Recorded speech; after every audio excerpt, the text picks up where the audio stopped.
Hello everyone, I am back with the fifth lecture of the chapter, The Adventure, written by Jayant Narlikar from your book, Hornbill.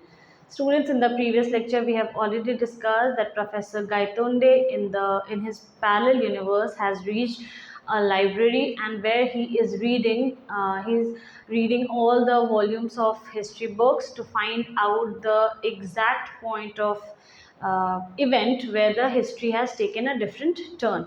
Students, हमने previous lecture में ये देखा कि professor Gaitonde history के अपने parallel universe में वो एक लाइब्रेरी में है और वहाँ पे बैठ करके वो हिस्ट्री की किताबें पढ़ रहे हैं, डिफरेंट वॉल्यूम्स पढ़ रहे हैं और उसमें वो एग्जैक्टली वो फाइंड आउट करने की कोशिश कर रहे हैं कि कौन से पॉइंट पे हिस्ट्री जो है वो बदल गई थी, एक अलग टर्न ले लिया था हिस्ट्री ने. Alright, then we also saw that he also found out that point, उनको पॉइंट मिल भी जाता है that it was the battle of Panipat. उसी पॉइंट ऑफ इवेंट में जो हिस्ट्री है वो बदल जाती है.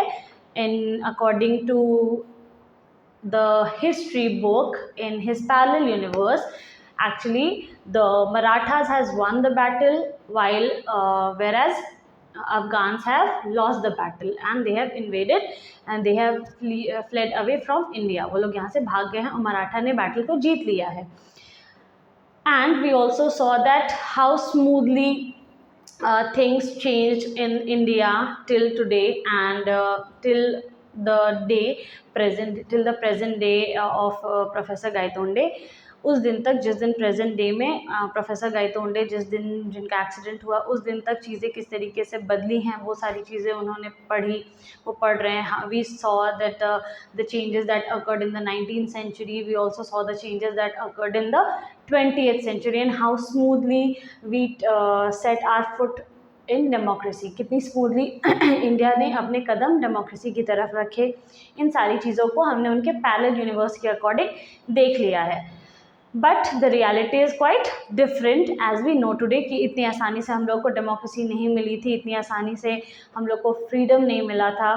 बैटल ऑफ पानीपत हम लोग हारे हैं. एक्चुअली में मराठास हार चुके थे बैटल ऑफ पानीपत. रियलिटी तो यही है, लेकिन उनके पैरेलल यूनिवर्स में ये सारी चीज़ें अलग हो रही थी. Now as he read on, Gangadhar began to appreciate the India he had seen. और देखा जाए तो जैसे जैसे वो किताब में पढ़ रहे हैं और जिस इंडिया को वो उस किताब में देख रहे हैं, गंगाधर पंत वो बहुत प्राउड हैं और उनको एक्चुअली उन्हें वो बहुत अप्रिशिएट कर रहे हैं, सराहना कर रहे हैं उस इंडिया की. क्योंकि कहीं ना कहीं बैक ऑफ द माइंड हमारे भी होता है ना कि काश ऐसा नहीं हुआ होता, काश हम लोगों ने ब्रिटिश को यहाँ नहीं आने दिया होता, काश हम लोगों ने सही समय पे उन लोगों को रोक दिया होता, ट्रेड नहीं करने दिया होता, एट्सेट्रा एट्सेट्रा, तो हम लोग 200 साल के लिए गुलाम ना होते, हमारे इंडिया का इतना सारा रिसोर्सेज उनके पास नहीं होता. आज अपने ही कोहिनूर, हमारा जो डायमंड है कोहिनूर, वो इंडिया का इतना प्रेशियस पोजीशन है, प्राइस पोजीशन, और वो आज यूके में है और हम लोगों को ही, इंडियंस को ही वहाँ टिकट लगा करके उसको देखने के लिए जाना पड़ता है, पैसे देने पड़ते हैं. तो अपनी ही चीज़ को देखने के लिए हम लोग वहाँ पे टिकट के लिए पैसे ले रहे हैं, दूसरी कंट्री में वो रखा हुआ है, वो हमारी खुद की कंट्री में नहीं है. और एक नहीं, ऐसे बहुत सारी चीज़ें ब्रिटिश यहाँ से लेकर चले गए. तो ये क्यों हुआ? क्योंकि वो लोग यहाँ आए, वो लोगों को कहीं ना कहीं ऐसा हम लोगों का कोई वीक पॉइंट उन्होंने देखा इंडियंस का, और उनको मौका मिल गया हम लोगों के बीच में अपना टेरिटरी इस्टेब्लिश करने का, और वो लोग यहाँ पे बस गए और हम लोगों को ही अपने देश में गुलाम बना लिया. अपने ही देश में हम लोगों को कितना सप्रेशन हुआ, कितने सैक्रिफाइसेस करने पड़े. तो ये बस एक चीज़ की वजह से हुआ. एक पॉइंट होता है ना, कोई बहुत जो अफसोस होता है, तो हम लोग ये बोलते हैं, ऐसा विश करते हैं कि काश उस समय पे हम रुक गए होते, या काश उस समय मैंने ऐसा कर लिया होता. तो ये रिग्रेट ज़िंदगी भर रह जाता है. क्योंकि इस किताब में जो वो पढ़ रहे हैं वो वाला काश को मिटा चुका है, क्योंकि उसमें कुछ वैसा इंडिया के साथ हुआ ही नहीं है. पैरेलल यूनिवर्स में जिस इंडिया को वो देख रहे हैं, उस वर्ल्ड में एक्चुअली ऐसा कुछ हुआ ही नहीं है. उसमें बहुत स्मूथली मराठास ने बैटल को जीता, बैटल के बाद सारी चीज़ें बदली हैं, डेमोक्रेसी में कदम लिया है. एग्जैक्टली जैसा ये जो काश वर्ड है ना, इसके बाद अगर ऐसा कुछ ना हुआ होता तो जब कुछ जितना सब कुछ स्मूथली चलता जो हम लोग इमेजिन करते हैं वो उस पैरेलल यूनिवर्स में इनको होता हुआ दिखाई दे रहा था। तो एक्चुअली जो जिस इंडिया का हम लोग इमेजिनेशन कर रहे हैं वो इंडिया उस पैरेलल यूनिवर्स में वो देख रहे थे, उसको जी रहे थे। तो इसलिए वो इंडिया को बहुत ज़्यादा अप्रिशिएट कर रहे हैं, उस किताब में जिस इंडिया के बारे में वो पढ़ रहे हैं उसको बहुत ज़्यादा अप्रिशिएट कर रहे हैं। It was a country that had not been subjected to slavery for the white man. कभी भी इंडिया गुलामी के अधीन था ही नहीं। ठीक है, इंडिया इतना रिच कल्चर है, इस हेरिटेज है यहाँ पे, हम लोग रिसोर्सेज से भी बहुत रिच थे, तो कभी भी हम गुलाम बनने के अधीन थे ही नहीं। कभी भी इंडियंस को गुलामी करने का मौका मिलना ही मतलब वो ऐसा सिचुएशन ही नहीं आना चाहिए था कि हम लोग को गुलाम बनना पड़ जाए। लेकिन हम लोगों की खुद की गलती, हम लोगों की अपनी वीकनेसेस से उनको क्या मिला, फ़ायदा मिला, और जो कि हम लोगों को गुलाम बना के रख दिया 200 साल के लिए। तो कभी भी इंडिया गुलामी का अधीन था ही नहीं, और वो इस किताब में उसको देख रहे थे। हम लोग इसको इमेजिन कर रहे हैं, हम लोग अब अफसोस कर रहे हैं और इस रिग्रेट में उस बात को बोलते हैं कि काश ऐसा नहीं हुआ होता, और ये इस चीज़ को अपने पैरेलल वर्ल्ड में देख रहे हैं कि ऐसा हुआ ही नहीं है कुछ। इंडिया कभी भी, उस किताब के अनुसार इंडिया कभी भी गुलाम था ही नहीं। ठीक है, it had learn to stand on its feet and knew what self respect was. जो चीज़ हम लोग नहीं कर पाए, जो चीज़ एक्चुअल वर्ल्ड में नहीं हो पाई, वो चीज़ यहाँ उस पैरेलल वर्ल्ड में वो देख रहे हैं। रियलिटी में अगर इंडिया सही समय पे अपने पैरों पे खड़ा होना सीख जाता, हम लोग बहुत ज़्यादा नहीं झुकते ब्रिटिश के आगे, और अपने सेल्फ रिस्पेक्ट को हम लोग को पता होता कि सेल्फ रिस्पेक्ट क्या होता है, जो कि जो वीकनेसेस उन्होंने पकड़ा वो वीकनेसेस हम लोगों ने नहीं दिखाया होता उनको, तो इंडिया कभी गुलाम नहीं होता। रियलिटी वर्ल्ड में पैरेलल वर्ल्ड में इंडिया को पता था कि सही समय पे अपने सही समय पे अपने पैरों पे कैसे खड़ा होना है, क्योंकि जैसे ही 19वीं सेंचुरी आई पैरेलल वर्ल्ड में उन्होंने साइंस और टेक्नोलॉजी के लिए सेंटर्स एस्टैब्लिश कर लिए, डिपेंड नहीं रहे ब्रिटिशर्स पे, है ना। और तो और 20वीं सेंचुरी में जहाँ वो लोग को बहुत ज़्यादा अपनी टेरिटरी को फैलाने नहीं दिया, 20वीं सेंचुरी में डेमोक्रेसी को बहुत कायदे से वेलकम किया, और ईस्ट इंडिया कंपनी के साथ हाथ मिलाया भी, तो उन लोगों को सबमिसिव रखा, हमेशा उन लोगों को अपने अंडर रखा, कभी भी उन लोगों को डोमिनेंट नहीं होने दिया। तो हमेशा से अपने सेल्फ रिस्पेक्ट को इंडिया ने पैरेलल यूनिवर्स में मेंटेन किया। अपने कदमों पे वो लोग अपने पैरों पे वो लोग हमेशा खड़े रहे। From a position of strength and for purely commercial reasons, it had allowed the British to retain Bombay as a sole outpost on the subcontinent. और ब्रिटिश के साथ हाथ मिलाया भी तो बस सोल रीज़न के लिए, अपने पोजीशन को स्ट्रॉन्ग करने के लिए। पहले क्या हुआ कि हम लोग अपना सब ब्रिटिश को दे दिया और वो लोग स्ट्रॉन्ग हो गए और हम लोग गुलाम हो गए रियल वर्ल्ड में। ठीक है, लेकिन पैरेलल यूनिवर्स में क्या हुआ कि हम लोगों ने अपने पोजीशन को स्ट्रॉन्ग किया, इंडियंस ने अपने पोजीशन को स्ट्रॉन्ग किया, और सिर्फ कमर्शियल रीजंस के लिए, सिर्फ व्यापार के लिए उन लोगों के साथ, उद्योग के लिए उन लोगों के साथ हाथ मिलाया, और सिर्फ अलाउ किया ब्रिटिश को कि तुम लोग बॉम्बे में भी सिर्फ किनारे बाहर आउटपोस्ट में अपने टेरिटरी को फैला सकते हो, उसके अलावा तुम लोगों को अंदर आना अलाउड नहीं है। हम लोग इंडिया के अंदर बिजनेस करने, मतलब इंडिया में तुम लोगों को टेरिटरी के अंदर, सबकॉन्टिनेंट के अंदर बिजनेस करने नहीं देंगे। तुम लोग को बिजनेस करोगे भी तो तुम लोग उसको एक्सपैंड नहीं कर सकते हो, जहाँ हम लोग तुमको जगह देंगे सिर्फ उसी जगह पे तुम लोग अपने बिजनेस को एस्टैब्लिश कर सकते हो। तो उन्होंने बॉम्बे का आउटपोस्ट उन लोगों को बताया, क्योंकि बॉम्बे और ये सारा जगह था कोस्टल एरिया ना, जहाँ से सी रूट से ट्रेड हो पाता था, तो उन लोगों ने उसको पूरी तरीके से फैलने ना देकर सिर्फ किनारे पे बोला कि यही सेंटर्स पे तुम अपने बिजनेस को एस्टैब्लिश करो। The lease was to expire in the year 2001। और तो और बहुत समझदारी से काम लिया, अपनी ज़मीन, अपनी जगह, अब कुछ भी सब कॉन्टिनेंट वगैरह दिया भी तो लीज़ पे दिया, एक कागज़ मतलब लिखा पढ़ी के साथ दिया। ठीक है, कानूनी दायरे में रह करके दिया, तौर तरीके से दिया, ये नहीं कि हम लोगों को बेवकूफ़ बना दिए, कुछ भी हम लोगों से साइन करवा लिए और मीठा बोल करके हमारे ज़मीन को ही हड़प लिया, एट्सेट्रा। ये सब चीज़ें यहाँ पे पहले ही ध्यान में रखी गई, और पहले ही हम लोगों को इन सारी चीज़ों को इंडियंस ने अपने अंडर कंट्रोल में रखा। और ये जो लीज थी वो एक्सपायर होने वाली थी 2001 में, according to the treaty of 1908। एक साइन हुआ था, एक कानूनी कागजात बनने थे, उसके अनुसार जो भी उन लोगों के बीच में डील हुई थी कि ये ज़मीन को तुम 2001 तक ही इस्तेमाल कर सकते हो, उसके बाद तुम लोगों को यहाँ से छोड़ करके जाना होगा, या अगर हम लोग उसको एक्सपैंड किए तो किए, जैसे अगर आप किसी अपनी जगह को रेंट पे देते हो तो आप एक लीज साइन कराते हो कि हाँ इतने साल के लिए हम तुमको ये जगह दे रहे हैं, इसके बाद तुम इस पर मैं अलाउ करूँगा तभी तुम आगे यहाँ पे बिजनेस कर सकते हो, अदरवाइज तुमको यहाँ से उसको छोड़कर जाना होगा एंड ऑल दैट। तो Gangadhar Pant could not help comparing the country he knew with what he was witnessing around him। तो गंगाधर जो अपने आंखों के सामने देख रहे थे और जो गंगाधर पंत ने अपने रियल वर्ल्ड में जिस इंडिया को देखा है और जिस इंडिया के बारे में वो पढ़ रहे थे, दोनों इंडिया को वो कंपेयर करने में अपने आप को मतलब वो रोक नहीं पा रहे थे अपने आप को कंपेयर करने से, क्योंकि जिस इंडिया की गुलामी कर चुके, जो इंडिया गुलाम रह चुका है, जो इंडिया गुलामी कर चुका है ब्रिटिशर्स की, और आज जिस इंडिया के बारे में वो पढ़ रहे हैं, ये कहीं ना ये वाला जो वो हिस्ट्री बुक में पढ़ रहे हैं, वो कहीं ना कहीं हर एक इंडियन का सपना है, हर एक इंडियन का अफसोस है वो, कि काश ऐसा होता, काश ऐसा हुआ होता, काश हमने ये गलतियाँ नहीं की होती। तो पैरेलल यूनिवर्स में एग्जैक्टली जो चीज़ है ना, वो हर एक इंडियन का सपना है। एक समझिए एक ऐसा सपना है जो हर इंडियन चाहता है कि पास्ट में जाकर के उस चीज़ को काश हम चेंज कर पाते, ठीक है। लेकिन यहाँ पे गंगाधर पंत अपने पैरेलल यूनिवर्स में वहाँ जा करके उन चीज़ों को एक विटनेस कर रहे हैं, अपने आंखों से देख रहे हैं, उन चीज़ों को पढ़ रहे हैं, तो वो अपने आप को हेल्प नहीं कर पा रहे, मतलब कि वो असमर्थ है, रोक नहीं पा रहे हैं अपने आप को कंपेयर करने से, जिस इंडिया को वो पैरेलल वर्ल्ड के बाहर जानते हैं और जिस इंडिया को वो पैरेलल यूनिवर्स के अंदर जान रहे हैं, इन दोनों इंडिया को वो कंपेयर करने से अपने आप को रोक नहीं पा रहे हैं।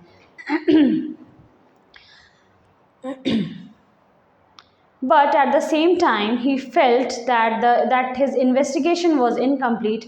How did the Marathas win the battle?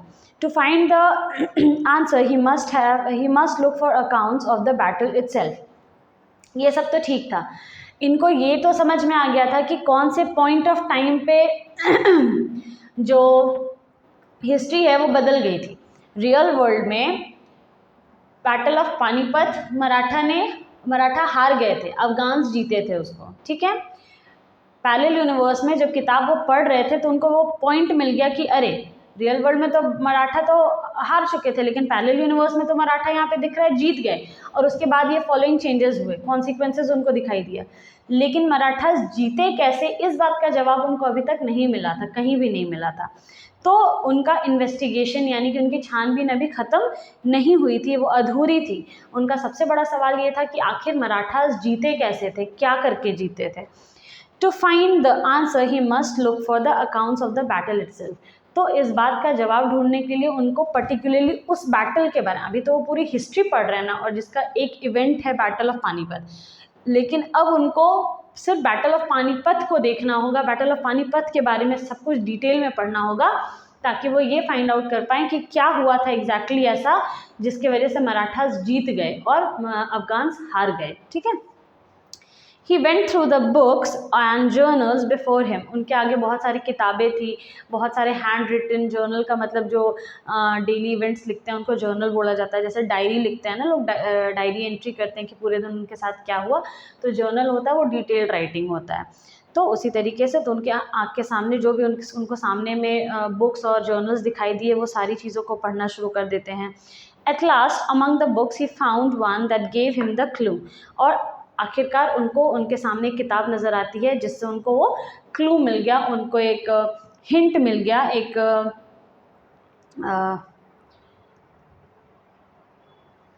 संकेत मिल गया, ठीक है, कि मुझे मेरा जवाब यही मिलेगा, ठीक है।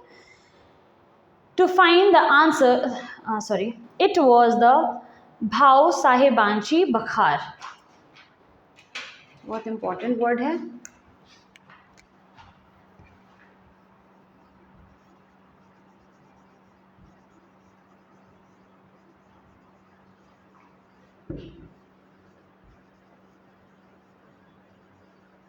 भाव साहेबांची बखार, ठीक है, ये बहुत इम्पॉर्टेंट है।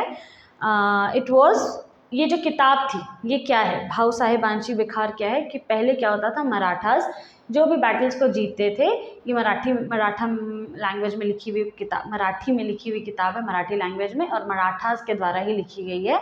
तो ये जो किताब होती थी ये एक्चुअली मराठास ने जितने भी बैटल्स को लड़ा है और जीता है या हारा है, सबका डिटेल्ड मेंशन इसमें इस किताब में वो लोग किया करते थे, इसलिए इसका नाम है भाऊ साहेब आंची बखार। तो इसीलिए a book written by Marathas about the details of the battle. ठीक है, जो भी बैटल वो लोग लड़ते थे उसके बारे में ईच एंड एवरी डिटेल वो लोग इस किताब में लिखते थे मराठी लैंग्वेज में, और ये वही है भाऊ साहेब आंची बखार। इसके ट्रांसलेटेड वर्जन्स भी होंगे। Although he seldom relied on the Bakhars for historical evidence, he found them entertaining to read. हालांकि आज तक कभी भी, सेल्डम का मतलब होता है कभी कभी, बहुत कम, सेल्डम मतलब कभी कभी बहुत कम। हालांकि आज तक कभी भी इन्होंने जितने बार भी हिस्ट्री के बारे में लिखा है या हिस्ट्री के बारे में बताया है, कभी भी इनको ज़रूरत नहीं पड़ी है, बहुत कम ज़रूरत पड़ी है इन्हें भाऊ साहेब आंची बखार में से हेल्प लेने की। वो पढ़ते थे उसको, बस एंटरटेनमेंट के लिए पढ़ते थे, उनको पढ़ना अच्छा लगता था। तो भाऊ साहेब आंची बखार तो डिटेल्ड इवेंट है ना, तो इसलिए उनको कभी वैसा बहुत कम ही ज़रूरत पड़ती थी उसको पढ़ने की या उससे कोई हेल्प लेने की। Sometimes buried in the graphics but doctored account, he could spot the germ of truth. कभी कभी क्या होता है ना कि buried in the graphics, आपके आंखों के सामने होती है चीज़ें, लेकिन इतनी ज़्यादा अंदर छिपी हुई होती है ना कि जस्ट बिकॉज डॉक्टर्ड अकाउंट का मतलब होता है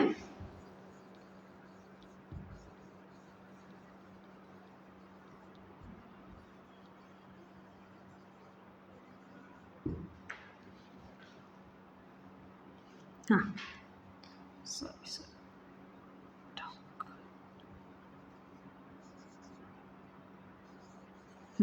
डॉक्टर्ड अकाउंट। ठीक है, तो ये जो डॉक्टर्ड अकाउंट होता है इसका मतलब होता है कि कोई भी हिस्ट्री के किसी भी डिटेल को ऑल्टर कर देना, मैनिपुलेट कर देना, थोड़ा सा घुमा देना, तो उसको डॉक्टर्ड अकाउंट बोला जाता है।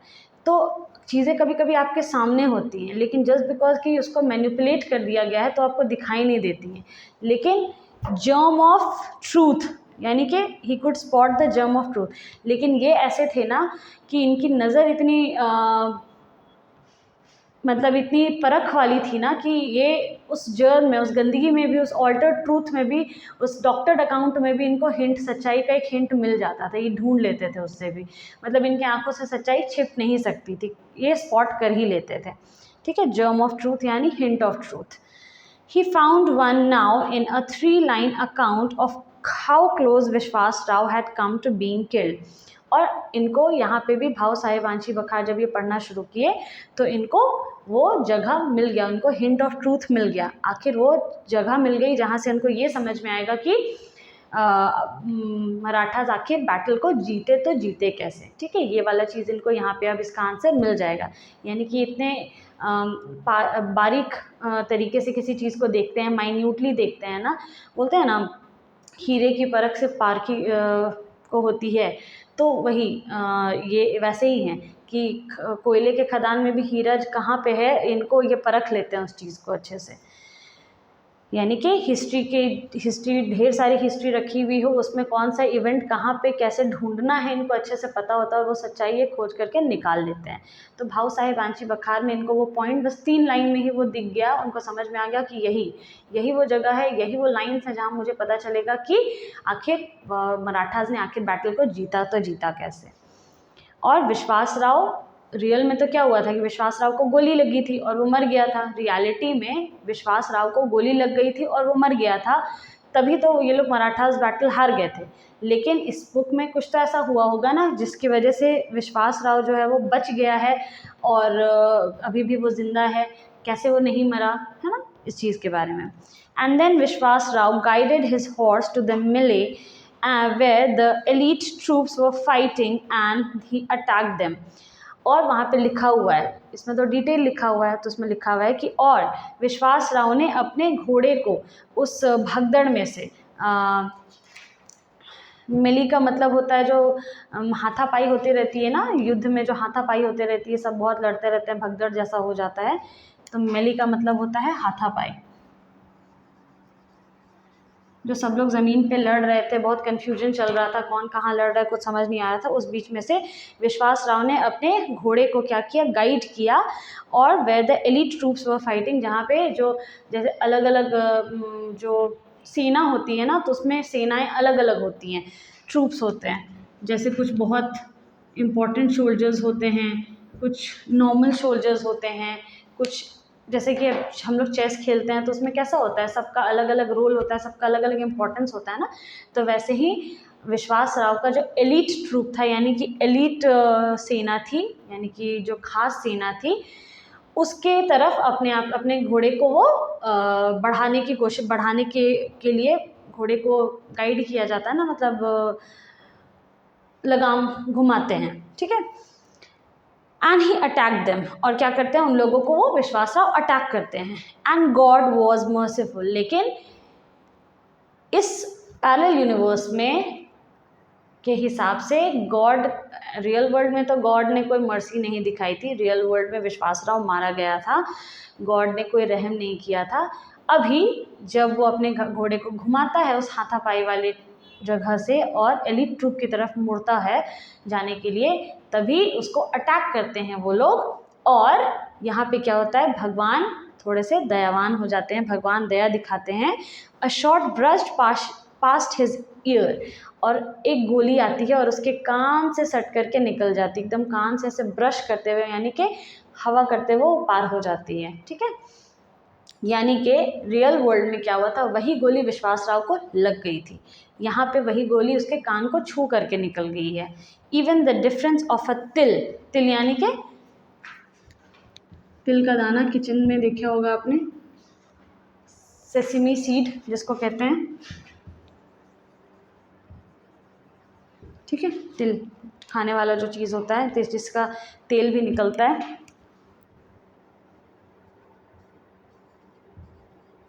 सेसमी। तो ये जो तिल होता है उतना का डिफरेंस होगा, तिल का दाना बहुत बाही, इससे भी छोटा होता है, जो डॉट मैंने दिया है ना, इससे भी छोटा होता है वो तिल का दाना, तो इतने के डिफरेंस से वो उनको टच करते हुए रह गया, इतने नहीं तो अगर वो इतना सा इधर हुआ होता ना, तिल के दाने जितना भी वो गोली इधर हुआ होता, तो वो गोली इनको मार डालती, ठीक है, उस गोली से इनकी जान जा सकती थी। तो एग्जैक्टली इसी पॉइंट पे क्या हुआ था, हिस्ट्री ऑल्टर हो गई थी, हिस्ट्री बदल गई थी, जबकि रियल में वर्ल्ड में वही गोली उनके कान को छू कर नहीं बल्कि उनको मार दी थी, उस गोली से ही उनकी मौत हो गई थी। Now at 8 o'clock the librarian politely reminded the professor that the library was closing for the day. पढ़ते पढ़ते ये इतने मग्न हो जाते हैं कि इनको समय का कोई ख्याल नहीं रहता है, 8 बज जाते हैं, और जो लाइब्रेरियन उनको याद दिलाती है कि प्रोफेसर 8 बज गए हैं और अब लाइब्रेरी के बंद होने का समय हो गया है। Gangadhar Pant emerge from his thought, और गंगाधर पंत अपने ख्यालों में से बाहर निकलते हैं। Looking around, he noticed that he was the only reader left in the magnificent hall.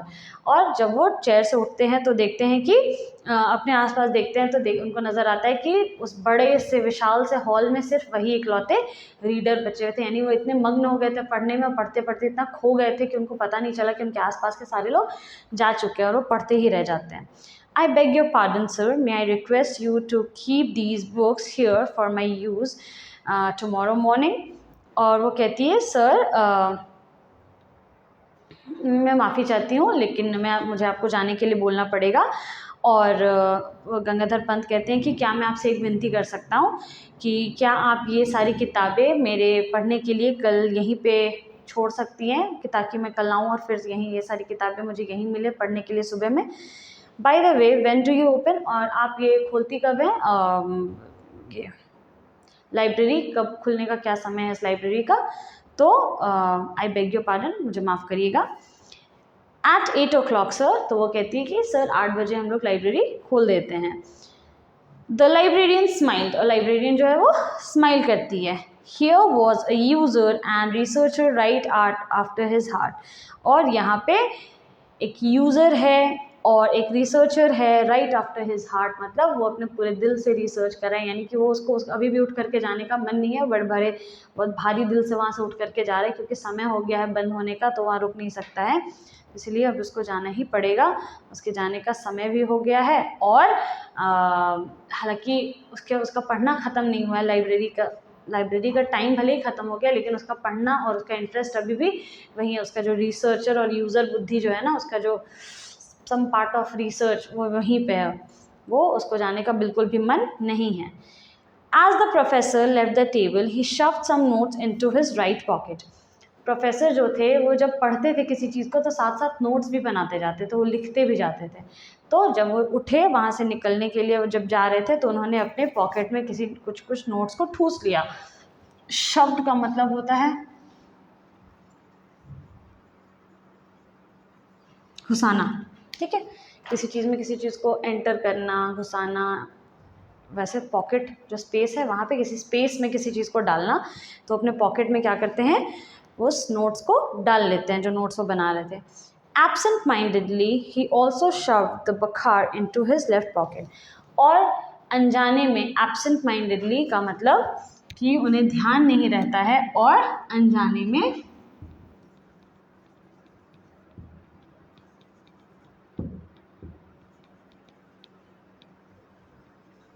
मतलब उनका ध्यान वहाँ पे नहीं था, गलती से एब्सेंट माइंडेडली वो उस बखार को भी, यानी कि भाव साहेबांशी बखार को भी वो अपने पॉकेट में घुसा देते हैं, स्लिप कर लेते हैं, मतलब ठूस लेते हैं अपने पॉकेट में, यानी कि अपने नोट्स के साथ वो जल्दी जल्दी डाल रहे थे, तो साथ में शायद भाव साहेबांशी बखार पतला सा होगा, छोटा सा किताब होगा, तो उसको भी अपने पॉकेट में वो ठूस देते हैं, डाल देते हैं। नाउ दिस इवेंट कि वो उनका लाइब्रेरी में बैठना, सारे बुक्स को पढ़ना, सारे बुक्स में 5 वॉल्यूम जो कि उनकी खुद की लिखी हुई किताब है, लेकिन उन्होंने कब लिखी है इस बात को उनको याद नहीं है, कि उन्होंने जहाँ से वो हिस्ट्री चेंज हुई है, बाकी सब तो उनको अच्छे से याद है, जो 4 वॉल्यूम था उन्हें अच्छे से याद है कि वो कैसे उन्होंने लिखी है, राइटिंग स्टाइल उन्हीं का है, 5वीं बुक भी उन्होंने लिखी है, लेकिन जहाँ से हिस्ट्री चेंज हुई है वो भी राइटिंग स्टाइल उन्हीं का है, लेकिन उन्हें ये याद नहीं है कि वो कैसे लिखे हैं। तो यानी कि इसी वजह से उनको रिसर्च करना पड़ रहा है सारी हिस्ट्री को, कि आखिर जो हिस्ट्री में चेंजेस आए हैं और वो मैंने लिखे हैं तो मुझे कैसे नहीं मालूम है, और उसी को ढूंढने के लिए वो इन सारी चीज़ों को पढ़ रहे हैं, रिसर्च कर रहे हैं।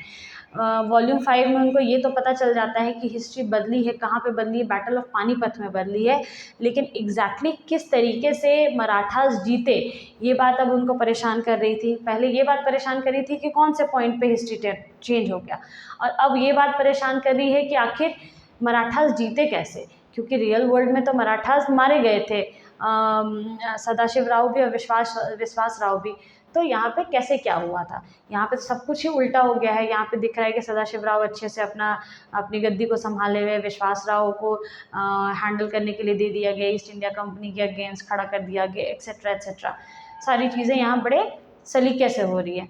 ये सारा जो चीज़ हो रहा है ना, ये एक्चुअली ये इंसान के दिमाग में कहीं ना कहीं है, तभी वो उस चीज़ को अपने पैरेलल यूनिवर्स में देख रहे हैं, ठीक है। ये चीज़ पॉसिबल थी ही नहीं कि वो उनको, ये एक्चुअली कहीं ना कहीं उनका इमेजिनेशन है, कहीं ना कहीं उनका ऑब्सेशन था, डीप ऑब्सेशन, जिसकी वजह से उन सारी चीज़ों को अभी भी देख रहे हैं पैरेलल यूनिवर्स में। I hope you have understood the chapter till here, and we will continue this chapter in the next lecture. Thank you.